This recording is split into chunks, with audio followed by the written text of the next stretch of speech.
Since the very beginning, Pokémon games have been iterative, meaning they each make small improvements over the previous release. It started with Pokémon Blue in Japan fixing some of the glitches from Red and Green and making some serious improvements to the Pokémon sprites. It also set the precedent of the third version, the kind of definitive edition that we continued to get until Generation 4. But it's not just within each generation that the games are iterative, it's the same thing from one generation to the next. Keep almost everything that's there, make some improvements, and add a few new things. Sometimes a feature or two will be dropped, but those are not usually core features, and often they do get brought back in a future iteration. And a lot of these improvements are very welcome. I recently started replaying Emerald for the first time, I think, ever, and I'm really feeling the difference in experience distribution and sorely missing the physical special split. On the surface, I think this slow iterative process can be good.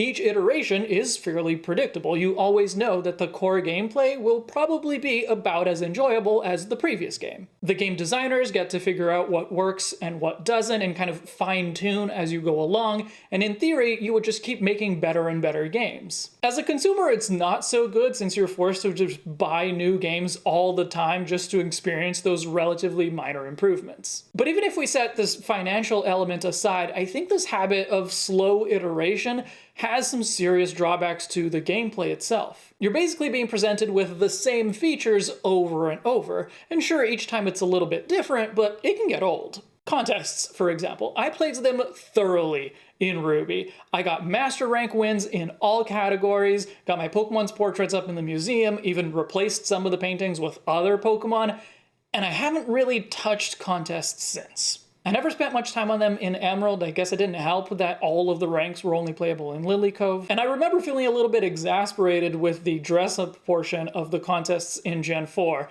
Dressing up animals is not really my thing, and I think that's part of the reason I didn't keep pursuing it. But even in Omega Ruby, where the contests were basically back to the same format they were in Ruby with just a few minor changes, I didn't really play them that much. I think I played enough to get the chance to challenge Lysia, but I definitely did not spend the dozens of hours to prepare master rank contest worthy mons of every category. I think in part it was just because I was older. I was already a working adult when Oraz came out, so I just didn't have that kind of spare time anymore. But probably I would have done it for the right incentive.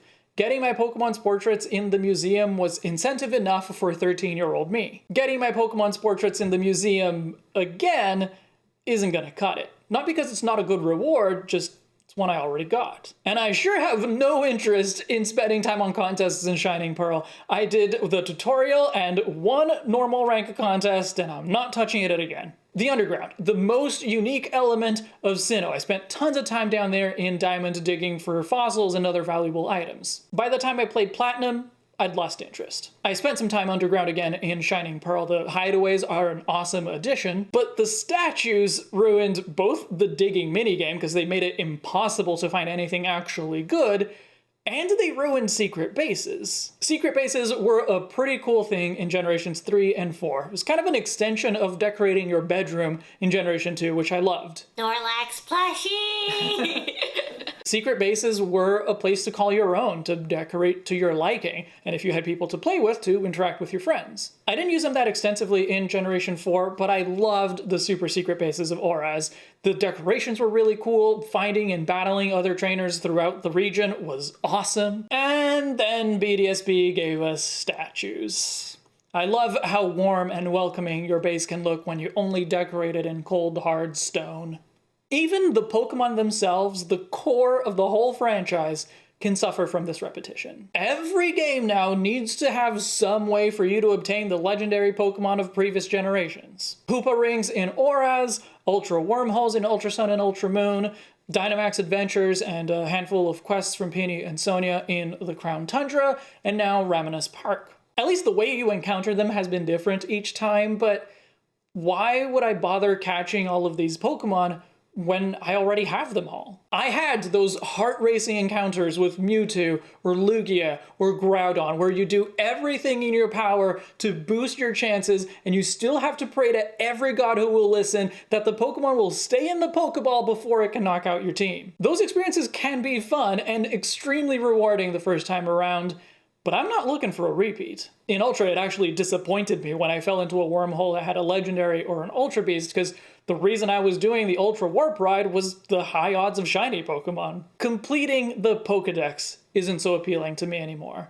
I've received a certificate many times before, I have a living dex in home, and now I almost feel bad catching more Pokemon that will be left to rot in the PC. I mean, I did complete the Galar Pokedex in Sword and Shield without waiting for home compatibility. Shiny Charm is a great incentive. But in Brilliant Diamond and Shining Pearl, the Shiny Charm only affects eggs, so there's a lot of Pokemon I haven't bothered looking for. It only affects eggs? Yeah. Why? This repetition even affects replays of old games or remakes. Since Pokemon from previous generations are usually used to populate the regions, when you go back to an earlier game, you might be bored of some of the more interesting mons. And in games with more restricted Pokemon selections, that can be a bummer. It can be hard to find a Pokemon that you're actually excited to try out. But maybe the most insidious consequence of making all Pokemon games so damn consistent is the expectation that the next one will always be the same and more. And that's why almost every time Game Freak makes some big change, there's at least some portion of the community that makes a big fuss about it. Whether that's complaining that we can't trade between generations 2 and 3, or hating on Black and White because there are no returning Pokemon in the main story, or dismissing Alola because it doesn't have gyms. People tend to come around to it eventually, just look at how well loved the Gen 5 games are these days, as they should be. And I think recently Game Freak has been making more of an effort to undermine those expectations, to not make every game be the same and more. In Let's Go, they stopped adding every Pokemon into every game, and made some, at the time, radical changes to the gameplay and even to the battle mechanics. In Sword and Shield, they made, I think, fewer changes, like dropping Z-moves and Megas in favor of Dynamax, but they brought those changes into the flagship games of the new generation, no longer games that could just be dismissed as spin-offs, which Let's Go wasn't. And of course, Pokemon Legends is supposed to make some significant changes to the formula. I don't really know what is changing, and don't tell me, because I've been avoiding all of the news since August, but I know it'll be significant, and I find that really exciting. Right now, it's hard for me to imagine what the future of Pokemon might look like. The series is feeling a little bit stagnant, especially after playing Shining Pearl, and this is just when Legends is coming to shake things up. But when I compare Pokemon to other franchises, Zelda in particular, it's really the only other franchise that I follow faithfully like Pokemon, I'm confident that breaking the mold is the right choice. Every Zelda game that I've played has felt like a unique experience.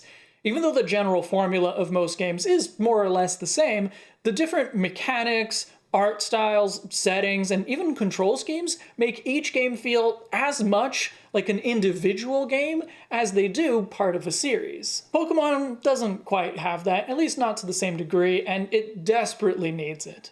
Makeover. Imagine like a makeover show, except it's with old game series. Extreme Video Game Makeover! Oh no. Not like that. But someone else take the idea and run with it. When I see another iteration on following Pokemon, I can't help but compare it to Let's Go, where it had its best presentation so far. When I get another quest to catch legendary Pokemon, or the unknown, I groan. When I see a new take on contests, or secret bases, or the same old Pokemon rosters I've always played with, it's much harder to get excited. When they try something new, the fresh breeze of possibility is what gets me excited. I hope that Legends will truly be the start of a new trend, of a range of unique experiences in the Pokemon world. I'm sure the classic main series formula will stick around at least to introduce new regions, new generations, and to serve as the competitive game for VGC, but everything that happens between them can be new. We don't need enhanced versions. We don't need remakes. What we need is innovation. Thank you for watching. And thank you to all of the Libros who support my channel through Patreon and YouTube channel memberships, especially luxury patron Ethan from Chicago. I'll see you in the next chapter.